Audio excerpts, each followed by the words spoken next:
ಇತ್ತೀಚೆಗೆ ವಿಧಿವಶರಾದ ಪದ್ಮಶ್ರೀ ಪುರಸ್ಕೃತೆ ತುಳಸಿ ಗೌಡರಿಗೆ ನುಡಿ ನಮನ ಸಲ್ಲಿಸಿದ ಅಂಕೋಲಾದ ಲಯನ್ಸ್ ಕ್ಲಬ್ ಕರಾವಳಿಯು ವೃಕ್ಷಮಾತೆಯ ನೆನಪಿಗೆ ಗಿಡ ನೆಟ್ಟು ತುಳಸಿ ತೂಗೊಯ್ಯಲೆ ಲೋಕಾರ್ಪಣೆಗೊಳಿಸುವ ಮೂಲಕ ಅಗಲಿದ ಹಿರಿಯ ಜೀವದ ನೆನಪನ್ನ ಚಿರಸ್ಥಾಯಿಗೊಳಿಸಿದೆ. ಲಯನ್ಸ್ ಕ್ಲಬ್ ಅಂಕೋಲಾ ಕರಾವಳಿ ದೇವಾನಂದ ಗಾಂವ್ಕರ್ ಅಧ್ಯಕ್ಷತೆಯಲ್ಲಿ 10 ವಿಧಾಯಕ ಕಾರ್ಯಕ್ರಮಗಳನ್ನು ಹಮ್ಮಿಕೊಳ್ಳುತ್ತಾ ಗಮನ ಸೆಳೆದಿದೆ. ಅರಣ್ಯ ಇಲಾಖೆ ಅಂಕೋಲಾ ಹಾಗೂ ವಿವೇಕ ಸೌಹಾರ್ದ ಸಹಕಾರಿ ನಿಯಮಿತ ಬೇಲೆಕೇರಿಯವರ ಸಹಯೋಗದಲ್ಲಿ ಅಂಕೋಲಾ ತಾಲೂಕಿನ ಬೇಲೆಕೇರಿಯ ಕಡಲ ತೀರದ ಪರಿಸರದಲ್ಲಿ ವಿನೂತನ ಮತ್ತು ಸರಳ ಹಾಗೂ ಅರ್ಥಪೂರ್ಣ ಕಾರ್ಯಕ್ರಮ ಆಯೋಜಿಸಲಾಗಿತ್ತು. ಇತ್ತೀಚೆಗೆ ಅಕಾಲಿಕವಾಗಿ ವಿಧಿವಶರಾಗಿದ್ದ ಪದ್ಮಶ್ರೀ ಪುರಸ್ಕೃತರಾಗಿದ್ದ ಹೊನ್ನಳ್ಳಿ ತುಳಸಿಗೌಡ ಸ್ಮರಣಾರ್ಥ ವೃಕ್ಷ ನೆಟ್ಟು ನಮನ ಸಲ್ಲಿಸಲಾಯಿತು ಮತ್ತು ಲಕ್ಷ್ಮೇಶ್ವರ ನಿವಾಸಿಗಳಾದ ಡಾಕ್ಟರ್ ಇಂದಿರಾ ಮತ್ತು ಸುಬ್ರಹ್ಮಣ್ಯ ಉಡುಪಿ ದಂಪತಿಗಳು ಕೋಡವಾಡಿದ ತುಳಸಿ ಉಯ್ಯಾಲೆಯನ್ನ ಲೋಕಾರ್ಪಣೆಗೊಳಿಸಲಾಯಿತು. ಈ ವೇಳೆ ನಡೆದ ನುಡಿ ನಮನ ಕಾರ್ಯಕ್ರಮದಲ್ಲಿ ರೀಜನಲ್ ಚೇರ್ಪರ್ಸನ್ ಎಂಜೆಎಫ್ ರವಿನಾಯ್ಕ್ ಮಾತನಾಡಿ, ಗಿಡ ಮರಗಳೊಂದಿಗೆ ಬೆಳೆದು ಪರಿಸರವನ್ನೇ ಸರ್ವಸ್ವ ಎಂದು ಬಾಳಿದ ಪದ್ಮಶ್ರೀ ತುಳಸಿಗೌಡರು ಅಗಲಿರುವುದು ತುಂಬಲಾರದ ನಷ್ಟವಾಗಿದೆ. ಅವರಲ್ಲಿದ್ದ ಪರಿಸರ ಕಾಳಜಿ ಮತ್ತು ಪರಿಸರ ಬೆಳೆಸುವ ವೈಜ್ಞಾನಿಕ ಕೌಶಲ್ಯ ಮುಂದಿನ ತಲೆಮಾರಿನವರೆಗೂ ಮಾದರಿ ಎಂದರು.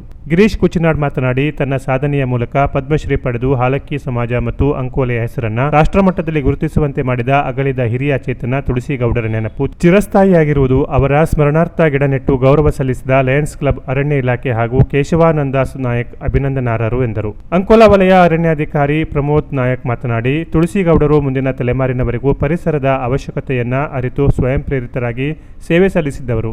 ಪರಿಸರವನ್ನ ಬೆಳೆಸಿ ಪೋಷಿಸುವುದರಿಂದ ಅವರ ಆಶಯವನ್ನ ನಾವು ಪೂರ್ಣಗೊಳಿಸಬೇಕು ಎಂದರು. ಅಂದ್ರೆ ಯಾವುದೋ ಒಂದು ಗಿಡ ನಮಗೆ ಗಿಡ ನೆಲೆಸಬೇಕು ಅನ್ನೋ ಉದ್ದೇಶದಿಂದ ಯಾವುದೋ ಗಿಡ ತಂದು ಇಡ್ಬೋದು. ಫಾರ್ ಎಕ್ಸಾಂಪಲ್ ಅಕೇಶಿಯಾ ಹೇಗೆ ಪ್ರಾಬ್ಲಮ್ ಆಯ್ತು ಗೊತ್ತಿದೆ ಎಲ್ಲರಿಗೂ, ಆ ತರ ಮಾಡೋದು. ಅವರು ಹಾಗಲ್ಲ, ನಮ್ಮ ಸ್ಥಳೀಯ ಪರಿಸರದಲ್ಲಿ ಈಗ ಮಾಸ್ತಿ ಕಟ್ಟಾಗೋದು, ರಾಮೇಗೌಡಾಗಿರ್ಬೋದು, ಅಂಕೋಲದಲ್ಲಾಗಿರ್ಬೋದು, ಈ ಒಂದು ಪರಿಸರದಲ್ಲಿ ಯಾವ ಗಿಡಗಳು ಚೆನ್ನಾಗಿ ಬೆಳೀತದೆ ಅಂಥದ್ರನ್ನ ಫಸ್ಟ್ ಟ್ರೀ ಅಂತ ಕರಿತೇವೆ ನಾವು. ಅಲ್ಲಿ ಹೋಗಿ ಆ ಗಿಡವನ್ನು ಆರಿಸಿ ಇಲ್ಲಿ ಪರಿಸರಕ್ಕೆ ಸೂಕ್ತವಾದ ಗಿಡ. ಕವಯಿತ್ರಿ ಮತ್ತು ಶಿಕ್ಷಕಿ ಅಕ್ಷತಾ ಕೃಷ್ಣಮೂರ್ತಿ ತುಳಸಿಗೌಡರ ಸಾಧನೆಯ ಕುರಿತು ಮಾತನಾಡಿ, ಕಾಡು ಮೇಡುಗಳಲ್ಲಿ ಅಲೆದು ಬೀಜಗಳನ್ನು ಸಂಗ್ರಹಿಸಿ ಅವುಗಳನ್ನು ಬೆಳೆಸುವ ಅಗಾಧವಾದ ಜ್ಞಾನ ಅವರಲ್ಲಿತ್ತು ಎಂದರು. ಲಯನ್ಸ್ ಕ್ಲಬ್ ಆಫ್ ಅಂಕೋಲಾ ಕರಾವಳಿ ಅಧ್ಯಕ್ಷರಾದ ಲಯನ್ ದೇವಾನಂದ ಗಾಂವ್ಕರ್ ಮಾತನಾಡಿ, ತುಳಸಿಗೌಡರ ಸಾಧನೆಯನ್ನು ಗುರುತಿಸಿ ಪದ್ಮಶ್ರೀ ಪುರಸ್ಕಾರಕ್ಕಿಂತ ಮೊದಲು ಜೆಸಿ ಕ್ಲಬ್ ಮತ್ತು ತಮ್ಮ ಕುಟುಂಬದ ಗಾಂವ್ಕರ್ ಮೆಮೋರಿಯಲ್ ಟ್ರಂಪ್ ಫೌಂಡೇಶನ್ ಮೂಲಕ ಸನ್ಮಾನಿಸಿದ್ದನ್ನು ಸ್ಮರಿಸಿ ಅಗಲಿದ ಹಿರಿಯ ಜೀವಕ್ಕೆ ಗೌರವ ನಮನ ಸಲ್ಲಿಸಿದರು. ಗೌಡರ ವಿಚಾರದಲ್ಲಿ ಅವರು ವೃಕ್ಷ ಮಾತೆ ಅನಿಸಿಕೊಂಡದ್ದು ದಿನಗಳನ್ನು ನಾವು ನೆನಪಿಸಿಕೊಂಡಾಗ ನಮಗೆ ಮತ್ತು ತುಳಸಿಗೌಡರಿಗೆ ಸುಮಾರು 30 ವರ್ಷಗಳ ಪರಿಚಯ ಇದೆ.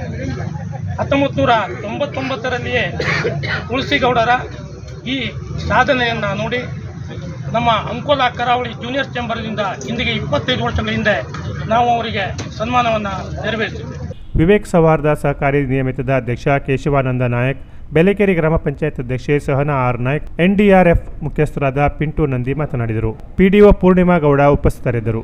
ಲಯನ್ಸ್ ಕ್ಲಬ್ ಕರಾವಳಿಯ ಪದಾಧಿಕಾರಿಗಳು, ಸದಸ್ಯರು, ಹಲವು ಸಂಘ ಸಂಸ್ಥೆಗಳ ಪ್ರಮುಖರು, ಸ್ಥಳೀಯ ಪ್ರಮುಖರು, ಅರಣ್ಯ ಇಲಾಖೆ ಮತ್ತು ಎನ್ಡಿಆರ್ಎಫ್ ಸಿಬ್ಬಂದಿಗಳು ಉಪಸ್ಥಿತರಿದ್ದರು. ಜೆಆರ್ ತಾಂಡೇಲ್ ಕಾರ್ಯಕ್ರಮ ನಿರ್ವಹಿಸಿದರು. ಮಹಾಂತೇಶ್ ರೇವಡಿ ಸ್ವಾಗತಿಸಿದರು. ಸದಾನಂದ ಆರ್ ಶೆಟ್ಟಿ ವಂದಿಸಿದರು. Canara plus news, Ankola.